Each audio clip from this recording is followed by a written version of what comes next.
જૂનાગઢના ભવનાથ તળેટીમાં મહાશિવરાત્રીના મેળાને લઈને 200 થી પણ વધારે સીસીટીવીથી પોલીસની ચાંપતી નજર। જૂનાગઢના ભવનાથમાં તારીખ 5 માર્ચથી તારીખ 9 માર્ચ સુધીમાં અતિ ભવ્ય ઐતિહાસિક મહાશિવરાત્રીનો મેળો યોજાયો છે, જે મિની કુંભ મેળા તરીકે પણ ઓળખાય છે। ત્યારે આજે એટલે કે શિવરાત્રીના દિવસે સંતો મહંતો દ્વારા રાત્રે 12 વાગ્યે રેવડી કાઢીને મૃગીકુંડમાં સ્નાન કરવામાં આવશે।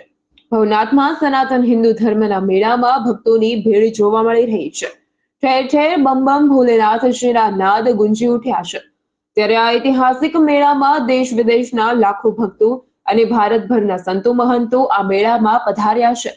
લગભગ 15 લાખ જેટલા ભક્તોનું ઘોડાપુર ઉમટી પડ્યું હોવા ખાસ કરીને જૂનાગઢના અખાડાના સંતો દ્વારા અલગ અલગ અખાડાના સાધુ સંતો મહંતો દ્વારા સનાતન સંસ્કૃતિની મૂળભૂત પરંપરા રીતિ રિવાજ સાથે ભવનાથ મહાદેવની પરંપરાગત રીતે પૂજન આરતી ધ્વજારોહણ કરી મહાશિવરાત્રી મેળાને સંતો મહંતો મેયર તેમજ કલેક્ટર દ્વારા ખુલ્લો મૂકવામાં આવ્યો હતો।